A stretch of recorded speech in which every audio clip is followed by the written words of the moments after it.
بسم اللہ الرحمن الرحیم۔ السلام علیکم۔ پروگرام اختلاف رائے کے ساتھ میں ہوں افتخار کاظمی۔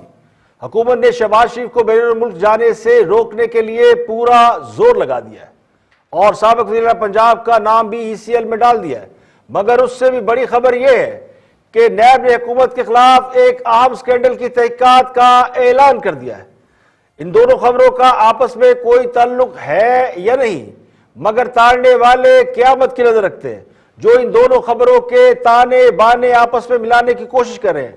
حکومت کے خلاف اس سے پہلے بھی درجنوں بڑے بڑے سکینڈل سامنے آ چکے ہیں، لیکن نہ نیب نے کبھی تحقیقات کی، نہ حکومت نے کبھی نیب سے تحقیقات کے لیے کہا۔ معلم جبہ ہیلی کاپٹر سکینڈل یا پشاور کا میٹرو سکینڈل، یہ سب ایک طرف، ابھی حال ہی میں جو بیک ٹو بیک سکینڈل آئے ہیں جن میں پیٹرول کا بحران، اربوں روپے کی لوٹ مار اور مشہور زمانہ چینی سکینڈل سمیت حکومت کے خلاف کسی بڑے سکینڈل کا نیب نے کبھی نوٹس لینا تو درکنار اس کی طرف دیکھنا بھی پسند نہیں کیا، اور خاص اب اس قسم کی تحقیقات اگر بہت زیادہ دباؤ ہو تو ہمیشہ FIA سے کراتے ہیں۔ لیکن راولپنڈی رنگ روڈ کی انکوائری رپورٹ پر نیب کا اچانک نوٹس لینا حیران کن بات ہے، اور یہ عین اس وقت ہوا ہے جب حکومت شہباز شریف کے خلاف سپریم کورٹ میں چلی گئی ہے۔ راولپنڈی رنگ روڈ کی کیس میں خان صاحب کے معاون خصوصی زلفی بخاری اور غلام سرور خان جیسے وزراء اور وزیر اعلیٰ پنجاب عثمان بزدار کا نام بھی انکوائری رپورٹ میں سامنے آ رہا ہے۔ اب یہ کیس حکومت کی ساکھ کو کتنی بری طرح خراب کر سکتا ہے اس کے بارے میں سب اچھی طرح جانتے ہیں۔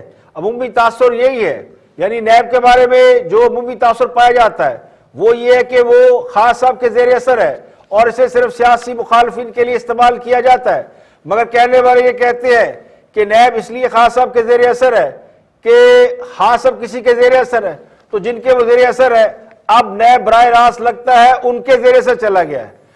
اب راولپنڈی رنگ روڈ کا جو معاملہ ہے، یہ سکینڈل چینی سکینڈل اور پیٹرولیم سکینڈل سے ہرگز بڑا نہیں ہے۔ راولپنڈی رنگ روڈ سکینڈل میں 25 سے 27 ارب کا گھپلہ ہے، جبکہ چینی سکینڈل میں 200 ارب، پیٹرولیم سکینڈل میں 400 ارب اور ادویات کے سکینڈل میں بھی 200-300 ارب روپے کا معاملہ ہے، یعنی جس میں کئی سو ارب کا معاملہ تھا، اس کی کبھی نیب نے تحقیقات کا اعلان کیوں نہیں کیا، اور اس خاص کیس کی پرٹیکولر کیس کی تحقیقات نیب کیوں کرنے چل پڑی ہے؟ تو کہنے والے یہ کہتے ہیں کہ نیب نے یہ کیس حکومت کی خواہش پر نہیں بلکہ ان کی خواہش پر ٹیک اپ کیا ہے جن کو خان صاحب اپنے مسل دکھانے کی کوشش کر رہے ہیں، اور جنہوں نے شہباز شریف کی رہائی میں اہم کردار ادا کیا، جن کے کہنے پر شہباز شریف نے بیرون ملک جانے کے لیے عدالت میں درخواست دی، جو یہ چاہتے تھے کہ شہباز شریف لندن جا کر نواز شریف کے ساتھ آئندہ کے معاملہ طے کر لیں، جنہیں اس بات کا احساس اور ادراک ہے کہ حکومت کی معاشی پالیسیوں سمیت تمام پالیسیاں ناکام ہو چکی ہیں اور انہیں ریڈو کرنے کی ضرورت ہے۔ اب انہیں سخت اور اہم فیصلے کرنا ہوں گے جو نئے سیٹ اپ کے خد و خال طے کرتے ہوئے دکھائی دیتے ہیں۔ تو کیا انہوں نے شہباز شریف کو روکے جانے پر حکومت کو کرارا جواب دیا ہے اور نیب کے خلاف اہم کیس کی تحقیقات اوپن کرا کے حکومت کو پیغام دیا ہے کہ اینجتے پھر اینجی سے ہی۔ اب کہنے والے تو یہ کہتے ہیں کہ مسلم لیگ نون اور اسٹیبلشمنٹ کے درمیان بہت سے معاملہ طے پا چکے ہیں جس سے حکومت بری طرح بدکی ہوئی ہے۔ مسلم لیگ نون کی طرف سے دعوے کیے جا رہے ہیں کہ ان کے اسٹیبلشمنٹ کے ساتھ معاملات سیٹ ہو چکے ہیں، صلح ہو چکی ہے، اور انہوں نے اس کا عملی ثبوت بھی دیا۔ جاوید ہاشمی کے بیان سے اعلان تعلقی کے بعد یہ ازیوم کیا جا رہا ہے کہ واقعی مسلم لیگ نون کے معاملات کہیں نہ کہیں سیٹل ہوتے جا رہے ہیں، اور دوسری طرف حکومت بھی یہ سمجھتی ہے، حکومتی حلقوں میں بھی یہ بات زیر گردش ہے کہ شہباز شریف کی آزادی نے ان کے لیے خطرات پیدا کر دی ہیں اور ان کے اہم شخصیات سے رابطے بحال ہو چکے ہیں۔ ان کا بیرون ملک جانا، یعنی شہباز شریف کا بیرون ملک جانا، اس بات کو طے کر دے گا کہ واقعی اسٹیبلشمنٹ نے مسلم لیگ نون کے ساتھ کوئی ڈیل کر لی ہے اور شہباز شریف کو طاقتور حلقوں نے یا مقتدر حلقوں نے ہی رہا کرایا، اور لندن جانے کا مطلب یہ ہے کہ وہ فیوچر کے معاملہ طے کر لیں۔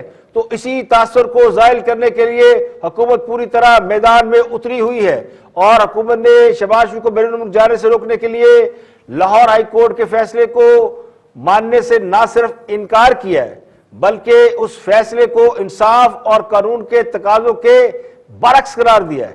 ہائی کورٹ کے فیصلے کے خلاف حکومت کی جانب سے جو سپریم کورٹ میں درخواست کی گئی ہے، یعنی اس فیصلے کو چیلنج کیا گیا ہے، اس میں کہا گیا ہے کہ شہباز شریف کی ضمانت منظور کرتے وقت ہائی کورٹ نے متعلقہ حکام سے نہ تو کوئی جواب مانگا اور نہ ہی ان سے کوئی رپورٹ طلب کی ہے، نہ ہی انہیں کوئی نوٹس جاری کیا۔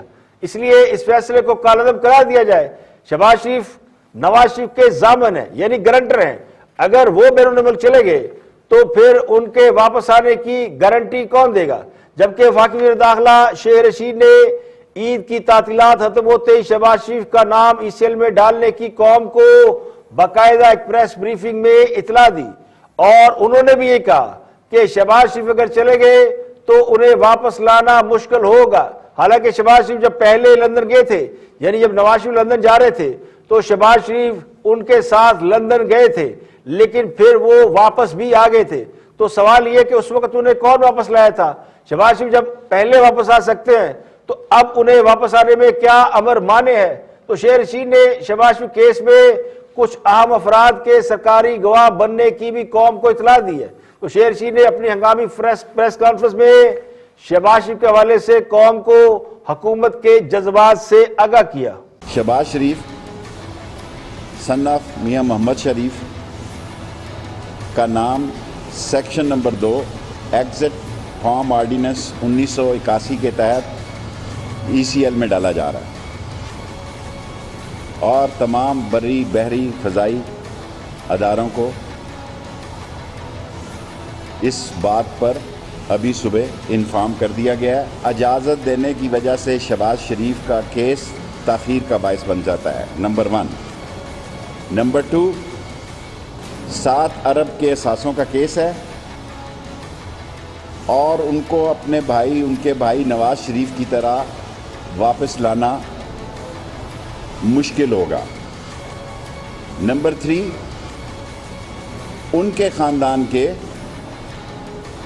5 افراد پہلے ہی مفرور ہیں اور سارے لندن میں مقیم ہیں، اور 14 ملزموں میں سے اس کیس کی سب سے زیادہ اہمیت یہ ہے کہ 4 ملزم اپروور بن چکے ہیں۔ یہ دنیا میں واحد ملک ہے جہاں ایک دن میں کیس داخل ہوا، اسی دن فیصلہ ہوا، باوجود اس پہ اعتراض بھی لگا، اسی دن ٹکٹ بک ہوئی، حالانکہ بلاکیج تھا، برطانیہ نہیں جا سکتے، انہوں نے قطر میں 15 دن قرنطینہ کرنا تھا اور اس کے بعد یہاں سے بھاگ جانا تھا۔ اب حکومت نے جتنی ڈیسپریشن شہباز شریف کو روکنے میں دکھائی ہے، اتنی ڈیسپریشن اگر حکومت فلسطین پر اسرائیلی حملے کے جواب میں دکھاتی تو مجھے یقین ہے کہ پوری قوم اس پر فخر کرتی، مگر حکومت کی پوری توجہ ہے اپوزیشن کو یا شہباز شریف کو لندن جانے سے روکنے کے خلاف۔ دوسری طرف شہباز شریف بھی لندن جانے سے روکنے کے معاملے کو توہین عدالت قرار دے رہے ہیں، اور انہوں نے اس فیصلے کے خلاف 2 درخواستیں لاہور ہائی کورٹ میں دائر کی ہیں، یعنی شہباز شریف کا نام ای سی ایل میں ڈالے جانے کے بعد ان کے بیرون ملک جانے کا معاملہ بظاہر کھٹائی میں چلا گیا ہے اور معاملہ عدالت میں چلا گیا ہے۔ اب دوسری طرف اربوں روپے کا سکینڈل ہے جو نیب کے پاس پہنچ گیا ہے۔ اگر نیب نے اس کیس پر انکوائری کی تو اس کا مطلب یہ ہوگا کہ نیب ان وزراء کو جن کا اس انکوائری رپورٹ میں نام ہے انہیں طلب کر سکتی ہے۔ اس کے علاوہ اس کیس میں ایک بہت بڑا نام وزیر اعلیٰ پنجاب کا ہے، اور وزیر اعلیٰ پنجاب کے بارے میں عثمان مزار، جن کو ہٹانے کے لیے خاص صاحب کو بہت زیادہ دباؤ کا سامنا ہے، تو نیب ان وزراء کو اور وزیر اعلیٰ پنجاب کو طلب بھی کر سکتی ہے۔ اب ان سب کے معاملات ان سب کے نام انکوائری رپورٹ میں شامل ہے۔ یہ معاملہ ایک 25 کلومیٹر لمبی سڑک کو، یعنی رنگ روڈ کو 25 کلومیٹر سے بڑھا کر اپنی مرضی کے من پسند علاقوں کو شامل کرا کر اسے 65 کلومیٹر طویل کر کے ہاؤسنگ سوسائٹیوں کو فائدہ پہنچانے اور حکومت کو 25-30 ارب روپے کا نقصان پہنچانے کا معاملہ ہے۔ اور اس سے بھی بڑا معاملہ یہ کہ یہ اختیارات میں تجاوز ہے، یہ ایک بدنیتی پر مبنی کیس ہے۔ تو سنجیدہ قسم کے جو تجزیہ نگار ہیں وہ یہ سمجھتے ہیں کہ یہ بہت بڑا سکینڈل ہے، اور حکومت جو بھی شوگر سکینڈل سے، چینی سکینڈل سے اور جہانگیر ترین کے معاملات سے خود کو نکال نہیں پائی، ایک بہت بڑا دھڑا بنا ہوا جو جہانگیر ترین کے ساتھ کھڑا ہے۔ اب حکومت کے ایک عام وزیر غلام سرور خان نے بھی اس پریس کانفرنس کی اور انہوں نے چیلنج کیا کہ ان کا نام بلا وجہ اس انکوائری میں لیا جا رہا ہے. ان کی خاندانی زمین ہے اور دوسرے جو وزیر ہے یہ مشیر ہے ان کے بارے میں کہا جا رہا ہے کہ ان کا بھی نام اس میں شامل ہے. تو بڑے اہم وزراء ہے, خان صاحب کے قریبی ساتھی ہیں اور اتنے ہی قریبی ہیں جتنے کبھی جہانگیر ترین رہا کرتے تھے. تو نیب کی جانب سے اس ریفرنس کو ٹیک اپ کرنے کا مطلب یہ ہو سکتا ہے کہ وہ قوتیں جو عثمان گزار کو ہٹانا چاہتی ہیں ان کی ایما پر نیب نے اس کی تحقیقات شروع کی ہے. یہ اوپن اور شٹ کیس ہے. اگر خان صاحب نے یہ کیس کھلوانا ہوتا, اب حکومت کے کچھ حلقے کچھ ان کے مداحین حکومت کو جو فیور کرتے ہیں وہ یہ کہتے ہیں جی کہ یہ حکومت کی بہت بڑی ایک ان کو خراج تحسین پیش کرنا چاہیے کہ انہوں نے نیب نے اس کی انکوائری کی اور حکومت اس کی انکوائری کرا رہی ہے. تو حقیقت حال یہ کہ اگر خان صاحب تحقیقات کراتے ہیں اپنے قریبی لوگوں کی, ان پر کوئی دباؤ ہو تو کبھی بھی نیب سے نہیں کراتے. یہ پچھلے کئی کیسز اس بات کے گواہ ہیں, وہ ایف آئی اے سے کراتے ہیں. ایف آئی اے میں ان کو فائدہ یہ کہ ایف آئی اے کو جس طرح بھی چاہے وہ اس کا رخ موڑ سکتے ہیں.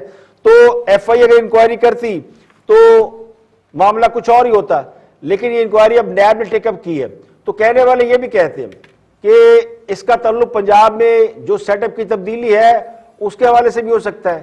اب عید کے ایام میں ایک بہت بڑا نام گردش کر رہا تھا چودھری نثار کا کہ وہ خلف اٹھائیں گے اور وہ اگلے وزیر اعلیٰ بھی ہو سکتے ہیں. ان کے نام پر اتفاقی رائے پیدا کرنے کی کوشش کی جا رہی ہے کیونکہ نون لیگ پنجاب میں حکومت بنانا نہیں چاہتی اور جو عثمان گزار کو ہٹانا چاہتے ہیں وہ ان کی جگہ کسی اور کو لانا چاہتے ہیں. تو چودھری نثار کے نام پر کہیں اتفاقی رائے پیدا کرنے کی کوششیں کی جا رہی ہیں. اب نون لیگ کا جو بڑا دھڑا ہے وہ چودھری نثار علی خان کے نام پر قطعی راضی نہیں ہے. دوسری طرف شہباز شریف و مولانا کا ایک ٹیلی فونک رابطہ ہوا ہے جس میں پی ڈی ایم نے مئی کے آخر میں اجلاس بلا کر اپوزیشن کی تحریک کا اگلا لائحہ عمل طے کرنے پر اتفاق کیا. اب دونوں رہنماؤں نے ٹیلی فون پر ملکی سیاسی صورتحال پر تفصیلی مشاورت بھی کی ہے اور مئی کے اختتام پر پی ڈی ایم کا سربراہی اجلاس ہوگا. مولانا فضل الرحمان دیگر سیاسی جماعتوں کے سربراہان سے رابطوں کے بعد پی ڈی ایم کے سربراہی اجلاس کی حتمی تاریخ کا اعلان کریں گے. تو اپوزیشن اتحاد پی ڈی ایم کی سربراہی مولانا فضل الرحمان کر رہے ہیں. اب بھی وہ کوشش کر رہے ہیں کہ اسمبلی استعفوں کے حوالے سے پیپلز پارٹی کے ساتھ جو اختلافات شروع ہوئے ہیں اور اے این پی سے ان کو واپس آن بورڈ لیا جائے. اور پیپل پارٹی بھی اپنی کانسنٹ شو کر چکی ہے. پیپل پارٹی اور عوامی نیشنل پارٹی نے پی ڈی ایم سے اپنی علیحدگی اختیار کر رکھی ہے. اب لگتا ہے کہ مسئلہ شہباز شریف کے بیرون ملک جانے کا بالکل نہیں رہا. اب مسئلہ اختیارات کے استعمال کا شروع ہو چکا ہے اور اختیارات کی نئی جنگ شروع ہو چکی ہے. لڑائی کھل رہی ہے. بقول نجم سیٹھی حتمی معاملہ طے پانے کے بعد ہی فائنل کاؤنٹ ڈاؤن بھی شروع ہو جائے گا. ایک اور بڑی خبر یہ کہ ملتان میں جاوید ہاشمی کا آبائی گھر جو ہے وہ انتظامیہ نے گرا دیا. آپ جاوید ہاشمی کہتے ہیں کہ یہ ان کا آبائی گھر تھا جبکہ انتظامیہ کہتی ہے کہ یہ گھر انلیگل تھا اور یہ گھر نہیں تھا بلکہ کوئی شادی حال تھا. تو بندہ یہ پوچھے کہ جاوید ہاشمی کو کس بات کی سزا دی جا رہی ہے؟ کیا انہیں اس بات کی سزا دی جا رہی ہے کہ وہ نواز شریف کے ساتھ کھڑے ہیں؟ ملتان میں ان کا آبائی گھر گرا دیا گیا ہے. پولیس کی بھاری نفری کے ساتھ ان کے گھر کا گھنٹوں محاصرہ کرنے کے بعد ان کی پراپرٹی مسمار کی گئی ہے. تو حکومت کا موقف یہ کہ یہ اوقاف کی زمین ہے جو واگزار کرائی گئی ہے، جبکہ جاوید ہاشمی کے مطابق یہ ان کا آبائی گھر ہے جہاں ان کی بیٹی اور ان کے داماد رہتے ہیں، اس پر بلڈوزر چلا دیا گیا ہے. تو بقول پولیس جاوید ہاشمی کی بیٹی کا گھر یا اسکول جسے وہ شادی حال کہہ رہے ہیں وہ غیر قانونی طور پر بنائے گئے تھے. تو اب سوال یہ کہ جنہوں نے غیر قانونی طور پر قبضہ کر کے پوری کی پوری سوسائٹیاں کھڑی کی ہوئی ہیں، بڑے بڑے نام آتے ہیں، بڑے بڑے بلڈر ہیں پاکستان کے اندر، دنیا رو رہی ہے.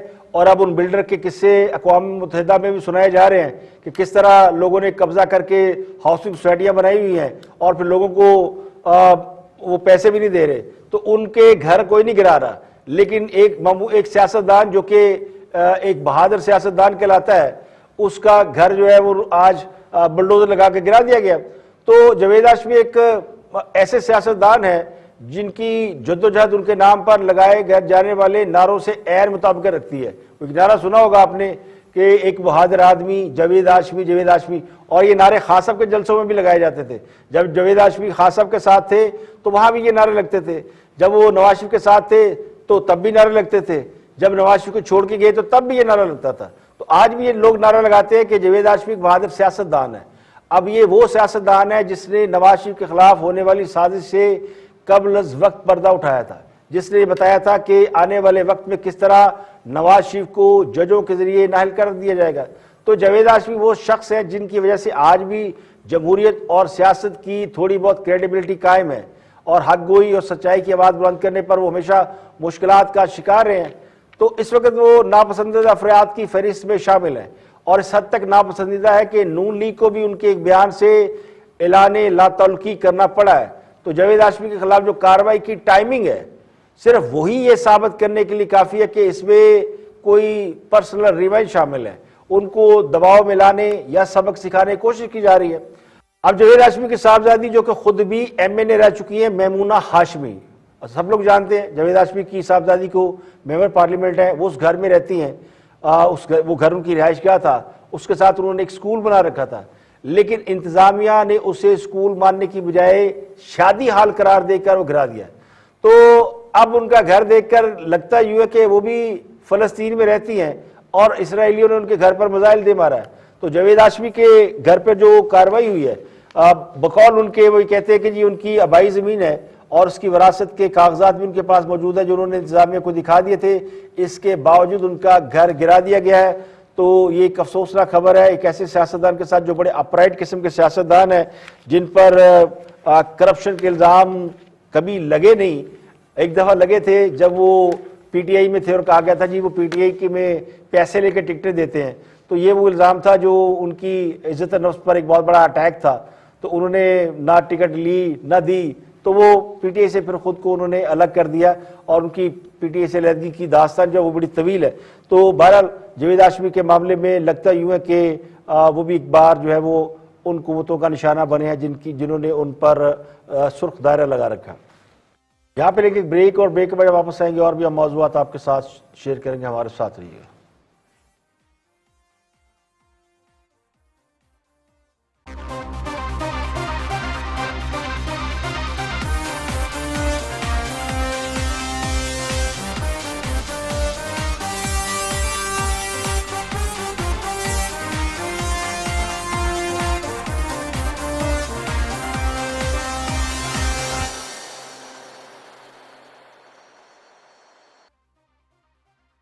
Welcome back. آپ دیکھ رہے ہیں پروگرام اختلاف رائے, میں افتخار کاظم. بریک کے بعد حاضر خدمت ہے. عید ختم ہوتے ہی عوام کے لیے کچھ اچھی خبریں نہیں آ رہی ہیں. ایک تو بری خبر یہ کہ رمضان المبارک ختم ہوتے ہی آج سے سبسڈی سمیت تمام ریلیف پیکج جو ختم ہو گئے. غیر اعلانیہ لوڈ شیڈنگ شروع ہو گئی ہے, اور اس کے علاوہ پیٹرول کی قیمتوں میں اضافے کا بھی امکان ظاہر کیا جا رہا ہے. مارکیٹ فورسز کے مطابق 20 کلو گرام آٹے کا تھیلا جو رمضان المبارک کے لیے جس کی قیمت 860 روپے طے کی گئی تھی, اس کی نئی قیمت اب 1040 روپے یعنی 1040 روپے ہوگی. جبکہ چینی جو رمضان المبارک میں کہیں 85 روپے فی کلو گرام دستیاب تھی, اب وہ نئی قیمت 105 اور 110 روپے کے ساتھ فروخت کی جائے گی. یہ 85 روپے قیمت بھی جو ہے وہ کورٹ نے طے کی تھی کہ رمضان المبارک میں تمام شوگر ملیں چینی 85 روپے فی کلو گرام بیچے. تو رمضان المبارک ختم ہو چکا, تو اب وہ جو سہولت ہے, یہ کورٹ کا جو آرڈر تھا, مارکیٹ فورسز کہتی ہے کہ اب وہ ختم ہو گیا, اب نئی قیمت کے مطابق جو ہے وہ چیزیں بیچی جا رہی ہیں. جبکہ 10 کلو گرام آٹے کا تھیلا جو 375 کی بجائے 575 روپے کا ہوگا. ذرا یہ کہتے ہیں کہ یوٹیلیٹی سٹورز جہاں پہ حکومت نے رمضان پیکج دے رکھا تھا اور اچھا خاصا ریلیف تھا, اس لیے رمضان میں مہنگائی کا شور زیادہ نہیں برپا ہوا.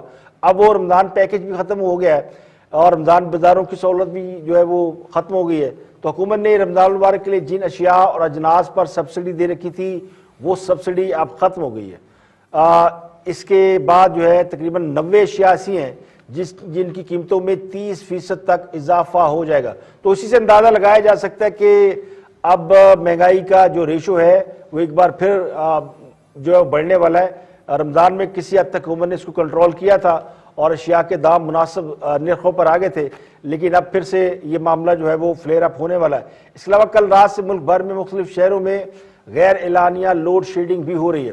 لاہور میں ہر 2 گھنٹے کے بعد بجلی کی غیر اعلانیہ لوڈ شیڈنگ کی جا رہی ہے، جنہوں نے عوام کے لیے خطرے کی گھنٹی بجا دی ہے۔ تو گرمی کی شدت میں اضافہ ہوتے ہی لوڈ شیڈنگ شروع ہو چکی ہے۔ اس پوری صورتحال کو دیکھتے ہوئے یہ پریڈکٹ کرنا مشکل نہیں کہ اگلے چند دنوں میں دوبارہ مہنگائی اور لوڈ شیڈنگ کا عذاب عوام پر دوبارہ مسلط ہونے والا ہے۔ جبکہ ایک اور عام خبر یہ ہے کہ اگلے بجٹ میں نئے ٹیکسز لگائے جا رہے ہیں۔ تو یہ اطلاعات زیر گردش ہے کہ خان صاحب نے نئے ٹیکسوں کے لیے اجلاس بلایا ہوا ہے اور ہنگامی اجلاس بلا کر جنہیں ٹیکس اصلاحات کا نام دیا جا رہا ہے کچھ معاملہ طے کیے گئے ہیں، اور ریونیو کا جو ٹیکس وصولی کا ہدف ہے وہ بھی جو ہے وہ انکریز کیا جائے گا، اور یہ اسی صورت میں ہو سکتا ہے جب حکومت نئے ٹیکس لگائے۔ تو یہ جو بجٹ آ رہا ہے اس میں نئے ٹیکس جو ہیں وہ لگنے جا رہے ہیں۔ تو مشتری ہوشیار باز، یعنی آنے والے وقت میں اگر عوام نے یہ توقع رکھی ہوئی کہ حکومت کی جانب سے کوئی ریلیف ملے گا تو اس کا امکان فی الحال دور دور تک نہیں نظر آتا۔ اس کے علاوہ اوگرا نے عالمی مارکیٹ میں خام تیل کی قیمتوں کے تناظر میں پیٹرولیم مصنوعات مہنگی کرنے کی سمری جو ہے وہ بھیج دی ہے، جس کے مطابق خام تیل کی قیمتوں کے تناظر میں 31 مئی تک کے لیے پیٹرولیم مصنوعات قیمتوں میں رد و بدل کیا جائے گا، اور پیٹرول کی قیمت میں ₹1.93 یعنی راؤنڈ فگر کریں تو یہ ₹2، اور ڈیزل کی قیمت میں ₹3.35 فی لیٹر اضافے کی تجویز دی گئی ہے۔ اور ان نئی قیمتوں کا اطلاق جو ہے وہ آج رات 12 بجے سے ہو جائے گا اگر اس کی منظوری دی گئی۔ یاد رہے کہ 15 اپریل کو پیٹرول ₹1.79 اور ڈیزل ₹2.32 اور مٹی کے تیل میں ₹2.6 اور لائٹ ڈیزل آئل کی قیمت میں ₹2.21 فی لیٹر کمی کی گئی تھی، یہ رمضان کے دوران میں۔ جبکہ 30 اپریل جو پچھلا گزرا تھا اس میں آئندہ 15 روز کے لیے قیمتوں میں کوئی تبدیلی نہیں کی گئی تھی۔ تو ہر 15 دن کے بعد قیمتوں میں تبدیلی ہوتی ہے، تو امکان یہ کہ آج رات سے کسی وقت جو ہے پیٹرول کی قیمتوں میں اگر سمری منظور ہوگی تو اس میں بھی اضافہ کیا جائے گا۔ تو یہ مہنگائی کے حوالے سے ایک مختصر سی رپورٹ تھی جو آپ کے ساتھ ہم نے شیئر کر دی ہے۔ اور گفتگو کریں نگران وزیر اعلیٰ پنجاب حسن عسکری موجودہ سیاسی صورتحال کے اوپر، اور دیکھتے ہیں کہ وہ کیا فرماتے ہیں۔ واچ حسن عسکری۔ دیکھیے، پارلیمنٹ جو ہے وہ دیواریں کرسیاں میزیں نہیں ہوتا۔ پارلیمنٹ وہ ممبران ہیں، وہ ان کا بیہیویئر ہے۔ اگر وہ اسی طرح ڈیوائیڈڈ ہیں گورنمنٹ میں اور اپوزیشن میں اور ایک دوسرے کے خون کے پیاسے ہیں، ان کی تقاریر تو سنیں نا۔ گورنمنٹ چاہتی ہے کسی طریقے سارے ڈسکوالیفائی ہو جائیں، اپوزیشن والے سب اندر چلے جائیں، کوئی ڈسکوالیفائی ہو جائے اور ان کے ہاں سے پیسہ جو انہوں نے اکٹھا کیا ہے وہ پیسہ حکومت کو مل جائے، اور اپوزیشن والے چاہتے ہیں کل عمران خان کی حکومت فارغ ہو جائے۔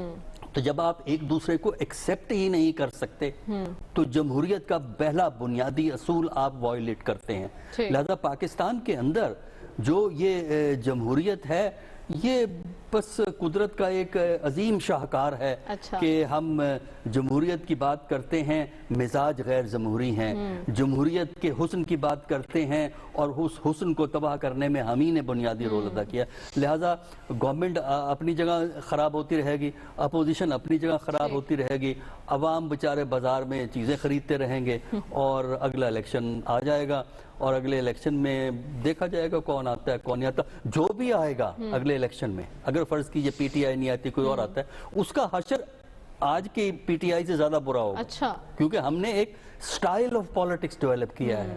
ہم نے سٹائل آف پالیٹکس یہ ڈیولپ کیا ہے کہ اپنے مخالف کو ایکسیپٹ نہیں کرنا، اپنے مخالف کو چور اچکا بدماش قرار دینا۔ تو یہ کیسی جمہوریت ہے جہاں ایک دوسرے ہاں صاحب، اگر چاہتے تو وہ جمہوری ادارے مضبوط کر سکتے تھے، پارلیمنٹ کو عزت دے سکتے تھے، معیشت کی بہتری کے لیے اچھے اور دورس فیصلے کر سکتے تھے، دوستانہ ماحول بنا سکتے تھے، مخالفین کے مینڈیٹ کا احترام کر کے نئی روایات قائم کر سکتے تھے۔ ہم یہ نہیں کہتے کہ چوروں اور ڈاکوں کو چھوڑ دیتے، لیکن جن کو عوام نے مینڈیٹ دیا ہے کم از کم ان کا احترام تو کرتے۔ لیکن انہوں نے سارے وہ کام کیے جس نے ان کے مخالفین کو تو مایوس کیا ہے۔ اب ان کے چاہنے والے بھی ان سے خاص سے مایوس نظر آتے ہیں۔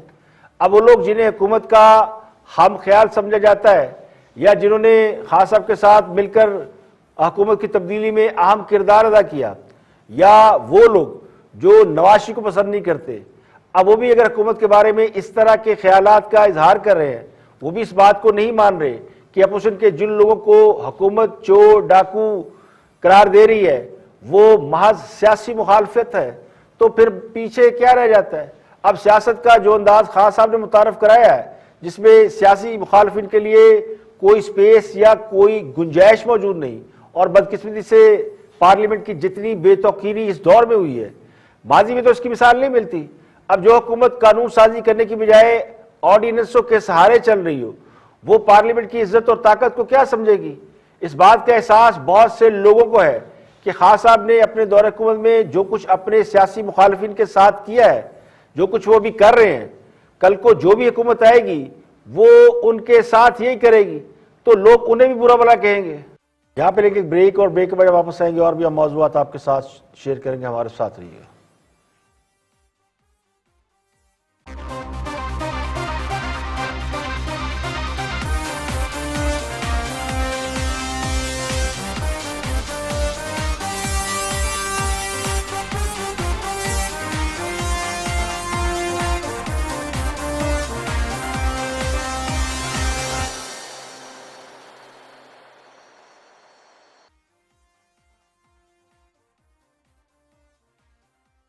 ویلکم بیک، آپ دیکھ رہے ہیں پروگرام اختلاف رائے اور میں افتخار کاظمی۔ بریک کے بعد حاضر خدمت ہے۔ اب بات کرتے ہیں مسلم نون کے رہنما جویل لطیف، جن کے خلاف ایک مقدمہ چل رہا ہے اور اس مقدمے میں انہیں جوڈیشل ریمانڈ پر جیل بھیجا جا چکا ہے۔ مریم نواز ان سے اظہار یکجہتی کے لیے ان کے گھر تشریف لے گئی۔ کل وہ ان کے گھر گئی تھی، جس پر ان کے خلاف مقدمہ درج کیا گیا ہے۔ مریم نواز اور ان کے جویل لطیف کے جو دو بیٹے ہیں، میاں حسن جاوید، بلکہ ایک بیٹے ہیں میاں حسن جاوید، اور دو بھائیوں جن میں ایک سابق چیئرمین بلدیہ میاں امجد لطیف ہیں اور میاں منور لطیف، اس کے علاوہ وہاں کی جو مقامی نون لیگ کی قیادت ہے ان کے نام اور مریم نواز کا نام شامل کر کے ایک مقدمہ درج کیا گیا ہے۔ اور یہ مقدمہ ڈپٹی کمشنر شیخو پورہ چودھری محمد اصغر جویا کی طرف سے جاری کردہ ہدایت پر جو ہے وہ مقدمہ درج کیا گیا، جس میں ریونیو افسر اور پرائس کنٹرول مجسٹریٹ محمد ارشد شاہین شامل ہیں۔ اب وہ مدعی ہیں اس مقدمے کے، یعنی ایک ریونیو کا جو افسر ہے یا پرائس کنٹرول مجسٹریٹ ہے، وہ اس مقدمے کا مدعی ہے۔ اور ایف آئی آر میں کہا گیا کہ ان سب نے لاک ڈاؤن اور ایس او پیز کی خلاف ورزی کر کے جلوس نکال کر جرم کا ارتکاب کیا۔ تو مریم نواز کے خلاف ایک اور مقدمہ جو ہے وہ درج کر لیا گیا ہے جلسہ جلوس نکالنے کا۔ کل انہوں نے خطاب کیا اور بڑا دمنگ خطاب تھا، جس کی آج پورے میڈیا پر دھوم بھی ہے۔ کل ہی آپ نے بہت سی پروگرامز میں اس کے اوپر تبصرہ تجزیہ سن لیا ہوگا، تو انہوں نے کچھ اہم باتیں کی ہیں، تو وہ سن لیتے ہیں کہ کیا کہا مریم نواز۔ یہ جو غدار کا لقب دیا گیا جاوید لطیف صاحب کو، یہ شیخو پورہ کے عوام کو غداری کا لقب دیا گیا ہے۔ یہ غداری کھیلنا ہم بہت سالوں سے سنتے آ رہے ہیں۔ اگر حق کو حق کہنا، سچ کو سچ کہنا، آئین کی سربلندی کی بات کرنا اگر غداری ہے تو ہاں، یہ غداری ہم بار بار کریں گے۔ جو کشمیریوں کا سودا کر کے، کشمیر کا سودا کر کے منہ لٹکا کے پاکستان واپس آئے، اس کو کہتے ہیں غدار۔ نواز شریف عوام کا وزیر اعظم تھا، عوام کے ووٹوں سے آیا تھا، سلیکٹڈ وزیر اعظم نہیں تھا، سلیکٹ ہو کر نہیں آیا تھا، کسی کے کندھوں پہ چڑھ کے نہیں آیا تھا۔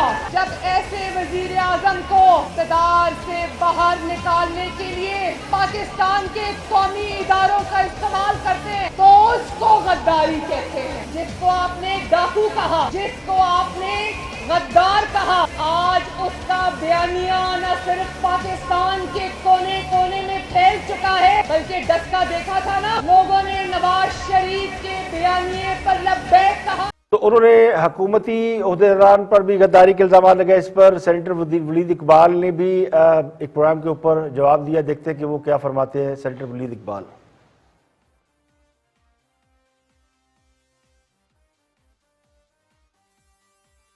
ماشاءاللہ اب مریم نواز صاحبہ نے پھر شروع کر دیا کہ اچھا جی عمران خان بھی غدار ہے، یہ کام کیا۔ ایکچولی میں یہی سنوانا بھی چاہ رہی تھی کہ اگر غداری کاؤنٹر غداری پھر کاؤنٹر غداری کے الزامات، یہ تو کہیں نہیں سلسلہ رکے گا۔ مریم بی بی نے بھی لگائے الزامات، میں وہ سنوانا چاہ رہی تھی، میں بھی نکالتی ہوں۔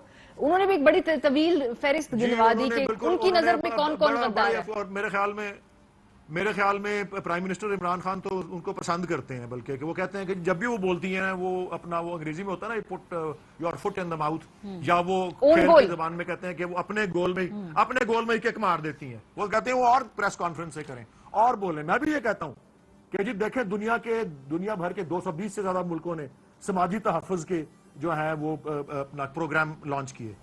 3300 سے زیادہ پروگرام ہے. پاکستان کو عالمی بینک نے 4تھی پوزیشن پہ قرار دیا. کل کی بات ہے. یہ غدار حکومت کر سکتی ہے؟ یا آپ دیکھیں کہ کس طرح سے کووڈ کا جنگ لڑی ہے. دنیا بھر میں مثالیں دی جا رہی ہیں. تیسری لہر بھی آ گئی تو 20%، 25% سے پازیٹیوٹی 5% پہ آ گئی ہے، 6% پہ آ گئی ہے. 90% بیڈ آکوپائڈ تھے، اب 50% پہ آ گئے ہیں. دیکھیں دنیا بھر میں مثالیں اس کی دی جا رہی ہیں. پھر آپ کا جو آپ کا ہیلتھ پروگرام ہے، کیا کچھ کام ہو رہے ہیں، کس طرح پاتال سے نکال کے، گاری کھائی سے نکال کے اکانومی کو لے آئے. اور آپ کہہ رہے ہیں کہ غدار حکومت، شرم کریں. کیا یہ کہنا صحیح ہوگا کہ دیکھیے سیاستدانوں پر غداری کے فتوے یا الزامات کوئی نئی بات نہیں ہے. بدقسمتی سے یہ ہماری سیاست کا ایک بڑا روایتی، بلکہ وہ کہہ لیں کہ باقاعدہ حصہ بن چکا ہے کہ ہم سیاسی مخالفین کو کردار کشی کرنے اور انہیں عوام کی نظروں سے گرانے کے لیے آخری حد تک چلے جاتے ہیں، جسے ایکسٹریم پوزیشن کہتے ہیں. یعنی جن پر چور، مافیا اور کرپٹ جیسے الزامات کام نہ کرے، اگر کسی کو ان سے توڑا اور نہ جھکایا جا سکے تو پھر اس پر غداری کے الزام لگا دیے جاتے ہیں. تو اس وقت بھی سیاست میں یہی کچھ ہو رہا ہے. غداری کے سرٹیفکیٹس آج بھی اسی طرح بانٹے جا رہے ہیں جس طرح وہ کہتے ہیں نا ریوڑیاں بانٹی جاتی ہیں. تو غداری کا الزام بذات خود ایک بہت بڑا الزام ہے اور اس کی سزا موت سے کم نہیں ہوتی. جب آپ کسی پر غداری کے فتوے لگائیں گے اور یہ فتویٰ جھوٹا ہوگا تو یہ ممکن نہیں کہ جواباً آپ پر بھی وہی الزام نہ لگے. بقول شاعر ہم آدمی ہیں تمہارے جیسے، جو تم کرو گے وہ ہم کریں گے. تو مریم نواز نے خان صاحب یا جن حکومت کے جن لوگوں پر جوابی الزامات لگائے ہیں تو ان کے پیچھے بھی ان کے وہی جذبات ہیں جو کسی پر غلط الزام لگانے کی صورت میں ابھرتے ہیں.